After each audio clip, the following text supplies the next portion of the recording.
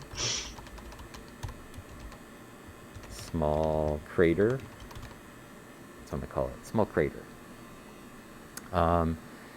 So when it's scanning right now, you can see the line right here as it scans. And when I increase the speed, it lowers the resolution of the image, but it allows us to move around without, you know, having to wait for it to build the whole image. So it's like some sort of trade-off between how fast do you want to be able to move around versus how good do you want the quality of the image to be. So Good news, everyone! if that makes sense. And then I can also change the beam intensity like this, which actually will make it so it draws it a little bit faster, more clearly, but then it's only really good if we zoom really far out. So it's like, again, you have to kind of like pick and choose and make adjustments to what you think is how you might, you know, what you might need out of the image. So there's something right there, but it's not eccentric, so we're going to skip it. And I'm just going to try to crawl around in the sample a little bit and see if we can find some more round things. That's a really interesting little guy. Did you put the... Oh, you have the actual picture somewhere for that? From the light microscope? Of the one we just looked at, I Yeah. have a full-size series. Okay. What I think is a full-size series of that. Cool. And that that crater section kind of splits out into multiple news, everyone. crater sections as they get bigger. Mm-hmm. And how big does it get? Oh, I would have to check. Not huge. Maybe twice that size. So I'm not looking for like one of these monsters like this. No, but that would also be an interesting thing to look at. Well, that's some sort of a cyclotella as well. And it also has a transverse undulation like that one did.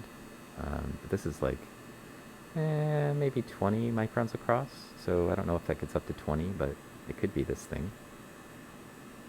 Could be. Are we looking internal? Yep, that's the inside. On this And one.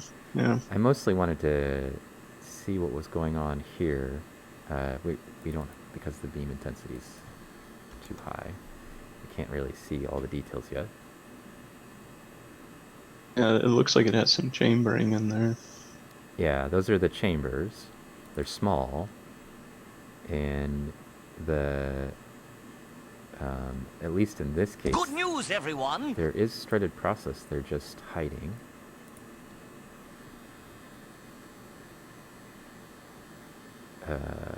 Here you can see the tip of one of them.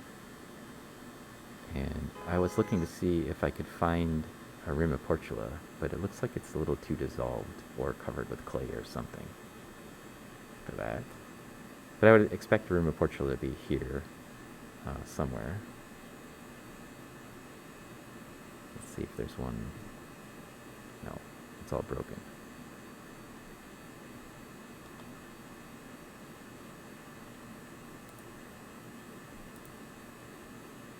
This maybe. It's not a very good specimen, so I'm gonna pass on it and we'll see if we can find something else. So normally I stream, I say I'm gonna stream until 3 and then I usually stream till 3:30, so just as a heads up. Okay, with that heads up, I'm going to take a 2-minute intermission and be right back to take care of something. Okay.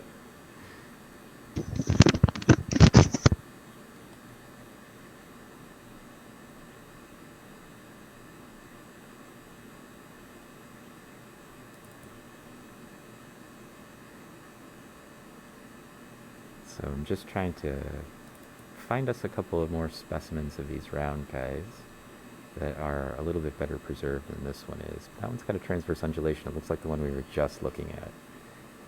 Some sort of cyclotella, or closely related to cyclotella. And I'm actually looking for the little tiny one. More purposefully, I want to see what the inside of it looks like. This is some sort of Alcocera.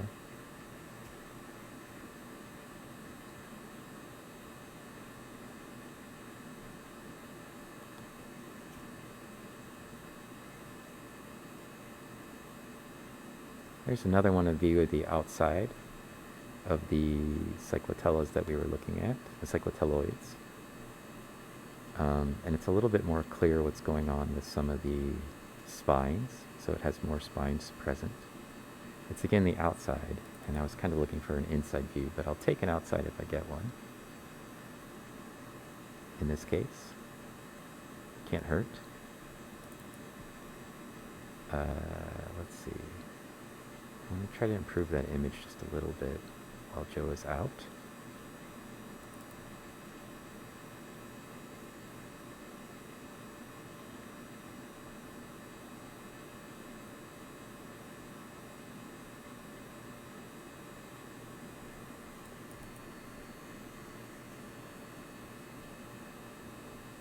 And then I'll snap a picture so we can take that and I can actually interact with you, chat a little bit.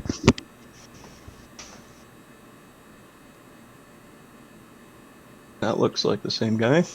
Yeah, for sure it is. And you can see the little bits of the whatever that are projecting around the outside margin here as well, spines or something. So it's kind of an interesting shot of it.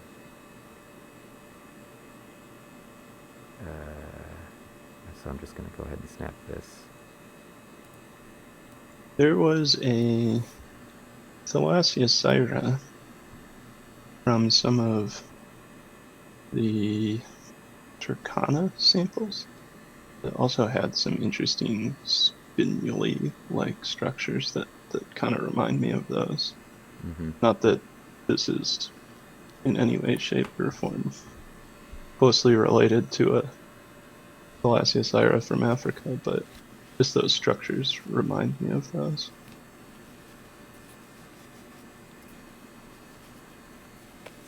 Mallory's gone, so I can take my mask off. It's much more comfortable. My ears are getting pinched under my headphones a little. Hey, OpenSet, welcome back. Yes, my mask is off. And I trimmed my beard, so I don't look so homeless. I don't look as homeless as usual.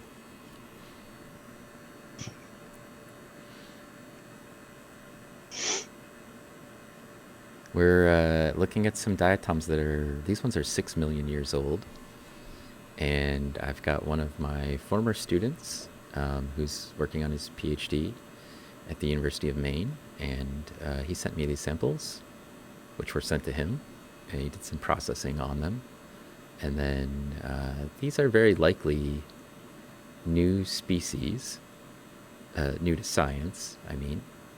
And also potentially a new genus. I don't know where this goes, and until we see an inside view, I would not want to commit to where it goes.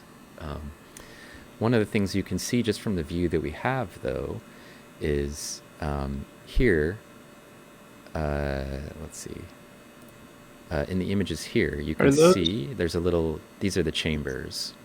So you can see there's a little bit of a lighter color associated with these all the way around. Right here, there's a divider, and that's giving you some sense of where the alveolar chambers openings are, right? And then these are costy structures between them. These are spines around the outside edge. And this very much reminds me of sort of, it's called Cyclotella jonesii or something like that. But it also has a similar shape in terms of the sort of gross characteristics, except in that one, the diatom is more egg-shaped or eye-shaped. And when you have transverse undulations on it, it always had its rimoportula, like, in the direction of the transversion. So that's kind of cool. What was your question, Joe? I was just wondering about those slit-like structures on the upside of the undulation in the center. Oh, yeah, I don't know what those are. It's kind of a weird shape for something in that position. Yeah, but they're, like the other one, there's sort of like, there's a positive relief and a negative relief that would fit together across the transverse undulation. So if we get an inside view, I would actually expect the rimoportula to be either here or both. Yeah, that's what I was thinking. Those slits, you know, maybe vaguely. I don't think they're likely to be Rimiportula, though, because we're on the outside. So if we're on the inside, Yeah, maybe. but these are 6 million years, and you never know. There are some really weird marine organisms, and I've been looking at a lot of, and I'm sure you've seen me posting photos from San Francisco Bay diatoms, because my friend Pacific Plankton, who was here before at the beginning of the feed and was helping us try to sort out sound issues and stuff. So she sends me samples from San Francisco Bay, and so I've been looking at marine diatoms, which, as you know, is not my specialization, but there's so many weird things that I see. It's actually kind of interesting to explore, because that's like starting over for me, right? It's like, oh, there's a bunch of diatoms I don't know. I can't even get them into genus, right? So Right. that's another one of those cyclotellas. It's just not as well preserved. It's some sort of thing that happens on the SEM where I either find the diatoms all internal views or all external views, and for some reason I can't find the opposite whenever I'm looking for it. So this looks like it might be an internal view of something. I can't tell what. So it's got so much junk on it, and that's the other problem. Is external views usually are cleaner, and the internal views usually are filled with some sort of junk, which I'm sure you remember from working on the SEM looking for stuff in the Tibet samples. Oh, yes. Oh, those were particularly filled with junk. Yeah. I meant to go back and put some of those on the SEM. Now that we have SEM whenever I want. I'm gonna be counting a core from one of the Gokyo lakes Oh, this really? summer. Yeah, there was a National Geographic expedition. Were you on it? No, no. But our institute here was involved with it, and then that's neat. So these are the strutted processes. I don't know if that's what's going on, but that, Those are suspicious. yeah, that's suspicious there. I'm not sure what that is. Could be Rimiportula. I don't see a Rimiportula otherwise, though. This could be one. I'm not sure if that's junk or a Rimiportula. So let's slow it down and sort of see what we can get.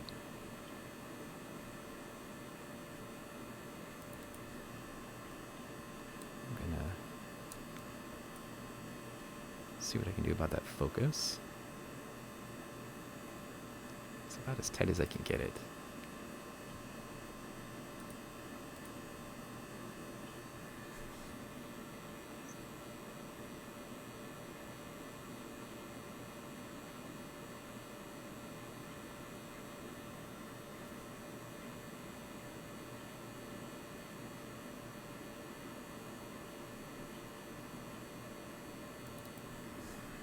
Let me see if I can zoom in and do just a little bit better.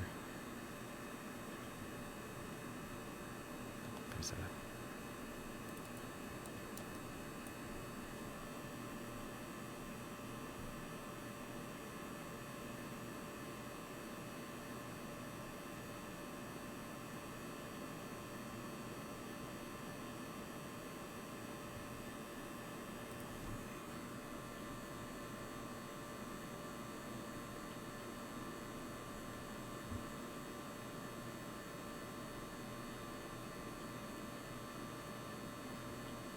Well, that's asking a lot out of my poor tungsten SEM. But,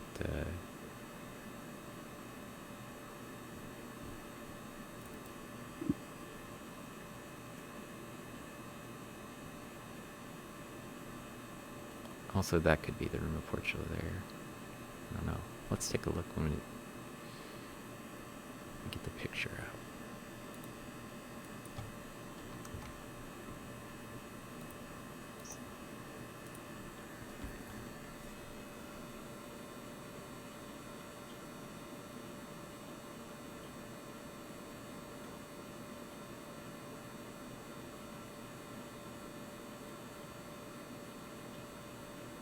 Well, so there's at least enough stuff on here that we could easily characterize it. It'll just take a little bit of poking around, and um, the other larger cyclotella that we saw, sort of Meneghinian looking one, is another target. I don't know how many cyclotelloids are in this sample that you have size series for. Let's see.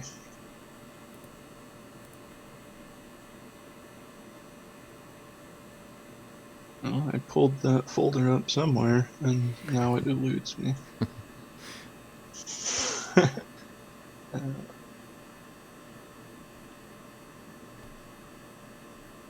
Here we go. At least two, if not three. There's the one with this odd undulation, and then there's also one that is not quite circular, with a very small central area. So that one should be obvious because it's not quite circular. Is it bigger than this one? Yeah. Well, there's a bit of overlap, but it's definitely bigger than the specimen on screen. That's more in the like 15 to 20 range. Yeah. Okay. Oh, that's not a bad image. I think that could be. Oh, there's the rim of portula right there. So it is up on the off of the face. So like Oh, yep, I see it now. a cyclotella, potentially. Very cool.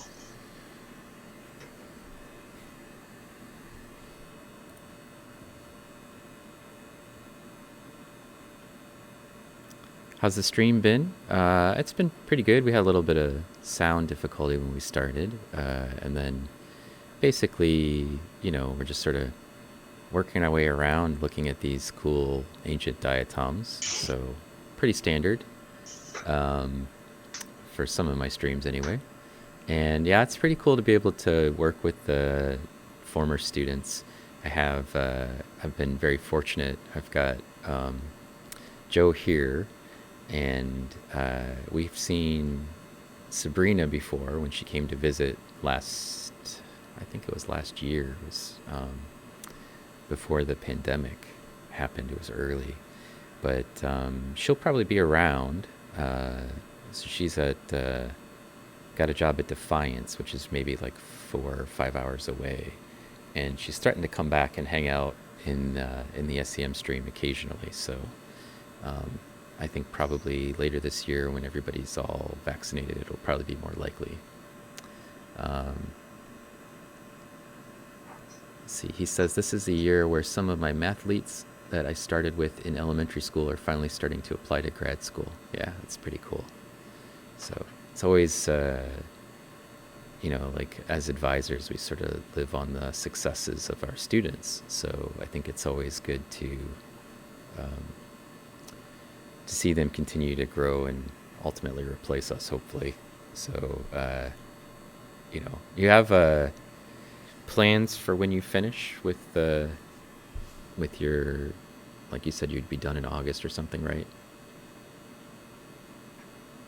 Yeah, I'm currently in the market for either a postdoc or a job. So looking around for paleoecology or modern ecology postdocs. I'd like to keep doing research. Yeah. That's the big goal.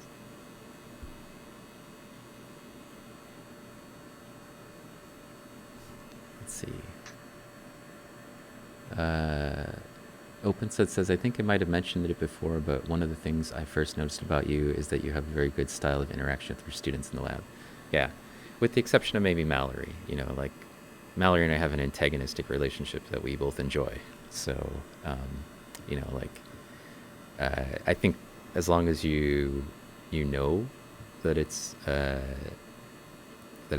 for fun, it's fine.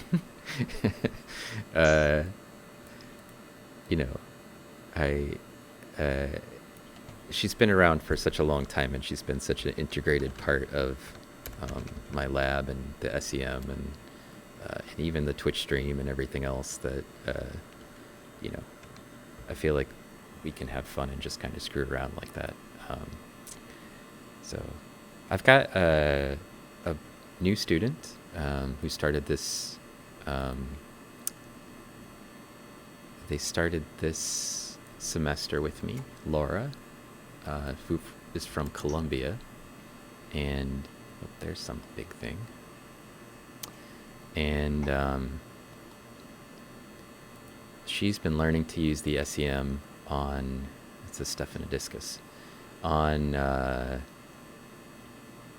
Mondays with me, off stream, and then occasionally she's been on stream here, I think just once, but yeah, that's a Steph.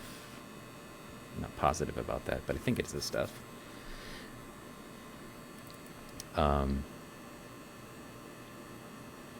So that's also been very good. And Addie, who we've seen, who also started as a graduate student with me, but had been as an undergrad in my lab, that are my current grad students that are working on Diatom stuff. And then I have another student who's, I don't know if you care about this stuff. Joe, do you care about this stuff? Sure. Well, I need more. Yeah, no, it's fun to know. It's Okay. fun to know what's going on in the lab. Yeah, so then, and I have another student who's coming from her undergraduate here, who's going to continue with me as an advisor, starting next year, and potentially I have some other offers that are out there we're waiting to see what happens with. So I don't know. I feel like I'm flooded with students right now, but in a positive way. So That, as I remember, was the typical case. it's pretty normal for me. Except for now, I also have like an excessive amount of teaching this semester because one of our faculty retired, and so I've taken on basically all of Sandy's classes that she's teaching, still teaching the petrology class like through online tools this semester, but none of the other things. So I have my normal class load plus her class load, which is crazy. Yeah, that sounds like too much. Yeah, it's a bit much. But I also, the classes that I've taken on are kind of fun. So, I don't know. It's hard, but I would rather teach them than have our students not be able to graduate and anything else. This Diatom is super weird. Yeah, I'm a little distracted watching this thing come into focus. So, strutted processes, rim of Portula, it's got a concentric undulation. It doesn't have any sort of chambering. I don't see any sort of split, and I also don't see the costi continue past the spines. So, in my opinion, that's a Stephanodiscus. It's not anything that's kind of closely related to Steph. It's just a straight up Steph. Yeah, it's got all the key markers. Yeah, except for it looks really weird. It's like glassy for some reason. Yeah, I'll take a picture that and then we'll might just be move on. a coating of something. Yeah.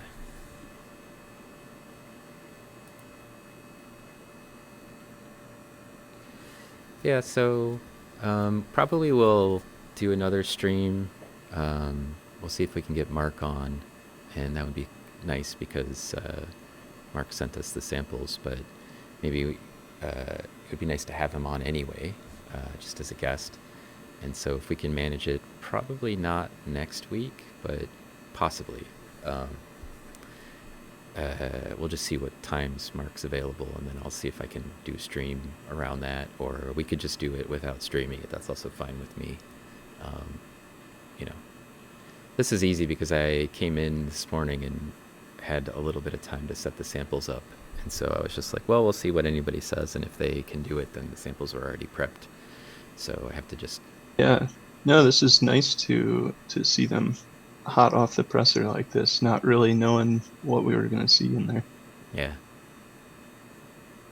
And then I have 3 stubs worth of Grove material because you said that it seemed to have really high concentrations of ash in it. Yeah, for whatever reason, the ash, I guess, in those samples had a lot of silica or something else that is the same density as the diatoms. So a lot of it floated out with the diatoms. Yeah. So a little bit of a nuisance. Yeah, it's all right. For a Miss Me 8, yeah, thanks, no problem. I actually normally stream from the Scanning Electron Microscope on Wednesdays and Saturday afternoons from 1 to 3, and that's just sort of the time that I picked because I have a little opening in my, really tiny opening in my schedule on both days there. And it worked for this semester and it worked for last semester, so it's basically the time that I've just sort of kept running from the Scanning Electron Microscope streams. And then occasionally I slip a little evening microscopy or something in, but most frequently these days I don't have any time for it. But in the summer, we're going to be doing a lot of stuff on the SEM, so I may stream more frequently because I have 5 SURE students this summer, plus 2 grad students in my lab, so it's going to be a really busy summer. It's this little cyclotelloids down here as well. It's the same one. It's just we're only seeing a piece of it. This is the stuff. So I might do a bunch more, like as students are working on stuff, stream from the SEM or even from the light microscope. We'll see. So the science streams are fun, and I like to sort of share it, and it's kind of nice, I think, to be able to, there's a phytolith, to be able to, sort of share the interaction with other scientists, with people. So probably when your paper's actually out, Joe, maybe we'll do a little interview about your paper. Yeah, that sounds great. We could have you on. This is really cool. Being able to hop in an SEM session, because when I'm doing a lot of SEM work, it's usually in a dark hole basement room somewhere by yourself, and everything's so isolated. So to be interactive like this, Yeah, is a much different experience. and it's also, well, for me, I've got a giant spacious lab for the SEM, but it's nice to have somebody to talk to who's not Mallory. Not that I have a problem talking with Mallory, but like another scientist who actually is doing research is kind of fun, and especially on projects that we're working on together, right? We can kind of look at it and talk through stuff. So I don't know, same thing? I think it's the same thing. Yeah, I'm looking at the light microscope over here, and that might be the other one, or what I think is 2 different ones. So the central area is much smaller on this one, right? It does seem so. And that looks, what's the size range on that? It's like 12 microns across, Yeah, or something. so I think this is the smallest version of what I am calling a Type different 2. species. Mm-hmm. Yeah. All right, well, let's get a Which picture of has the smallest ones of these are about the same size as some of the larger ones of that other thing. it. Yeah. But similar structures. I don't see any spines, but that doesn't mean anything. Right. And the other ones have a little bit more. I guess I'll wait till it loads and then I'll see how I feel about it. But it seemed like the other ones have costi that are a little bit thicker. But it could just be that it was small and they look thicker. The other thing on this one, at least in light microscope, it seems to have a ring-like blank section or highline area just at the edge of the central area. I don't know if that will hold up in SEM, but on light microscope, there's a hint of a highline ring.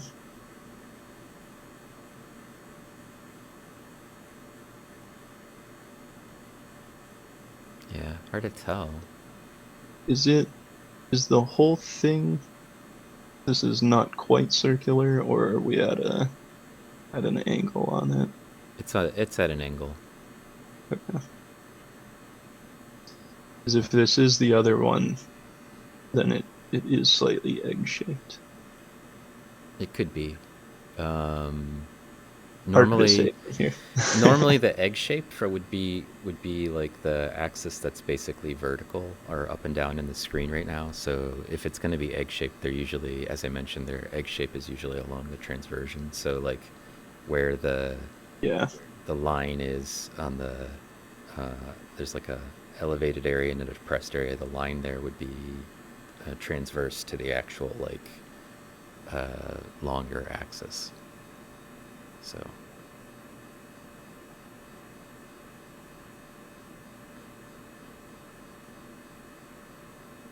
yeah, it could be a little bit. Yeah, it's hinting at it here. And if it is the smallest version of that species, then the egg shape is not so pronounced. Yeah. Yeah, they always end up being a little more egg-shaped the bigger they get, right? Yeah. Or eyeball-shaped or whatever. Yeah, and the structure looks a little bit different to me, but I guess it would be something we'd have to look closely at. So, I mean, this structure in the middle has got clay in it, but the structure of the actual, like, strutted processes and their positions, because it's hard to see them, but be worth looking at. I'll just mark it as SP2, and then if it's not, we'll just dump it back in. Mm-hmm.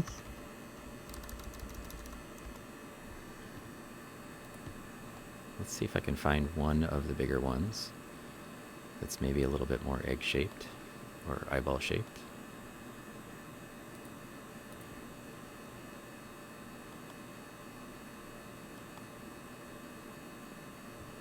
And that's flat-lying instead of on a bunch of junk.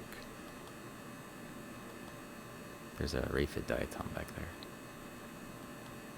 We crossed over something.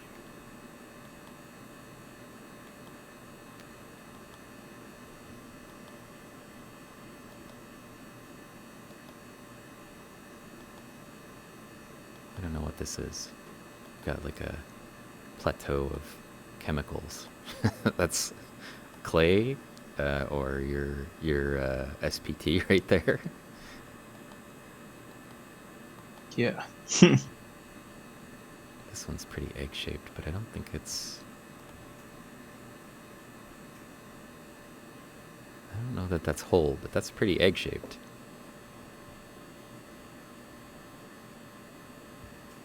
Not sure what that is. It's covered with junk. Let's see if one of the other stubs is a little cleaner. One that we haven't looked at.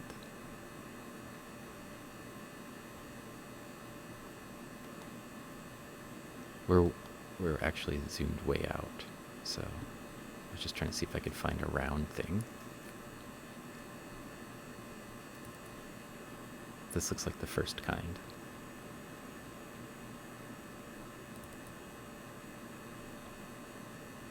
It has the same, there's one bump. It's like the one that we first found with like one... Super small. Yeah. Yeah.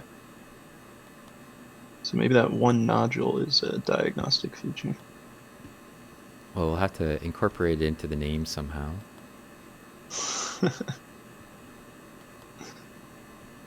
One lump.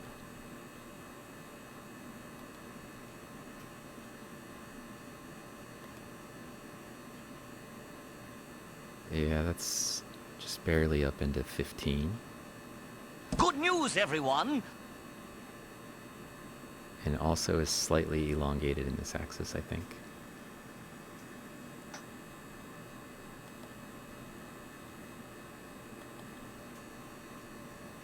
There, that's something different.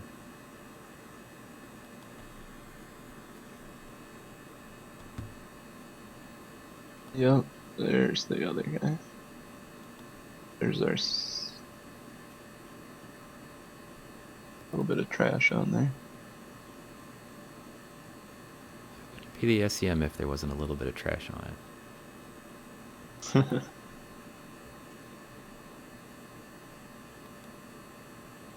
No, that one's pretty interesting looking. Is this the Hyaline ring? That's kind of what I was thinking. Alright, well, since we're right at the hour, or I was planning on stopping, I'm going to drop the beam intensity to 7, take one photo, and I guess I can thank Joe for hanging out with us today. It's been fun. And Yeah, thanks for getting these samples on and checking them out.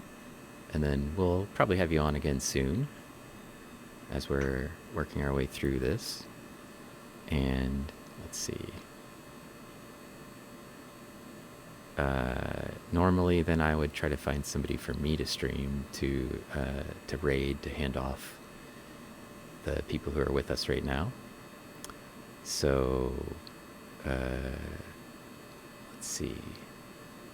Maybe let's see if Glorgana is doing something gruesome or not. So I have one of my friends, a fellow streamer, is a taxidermist, and sometimes what she has on there is a little gory. It looks like she's working with skulls, so there's no gore probably. But we'll bounce over to Glorgana when we finish here.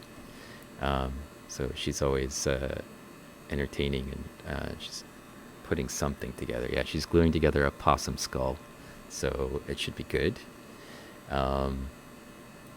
So we'll go raid her here at the end, and I want to thank also OpenSet for the raid. Thanks for bringing your people in, and Pacific Plankton for in the first part of the stream here managing the chat, and also my lovely lab assistant Mallory, who is here handling the moderation and some of the questions from chat early on.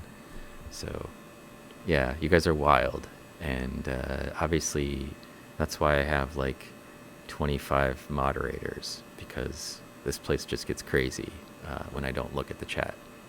So all right, so I want to thank everybody for hanging out with us today, and as I mentioned, we had a ton of followers that came through, partly from OpenSet's raid. And Rams Reef, thanks for hanging out with us as well. It's nice to see you. Micah, thanks for your contributions here in the channel as well. All right, let's see. I'm going to set it up to raid Glorgana. Once my computer wakes up. Here we go. And I appear to have done things correctly. So if you're not super interested in seeing her put together possum skulls, now's your chance to abandon. But you should just at least check it out. She does some cool stuff. And we'll get Joe back on here another time, hopefully with my colleague Mark. Okay. Well, I'm gonna go get something to eat, and then I have a lecture I need to finish. So we'll call it a day. All right. Bye, everybody out there. And here we go.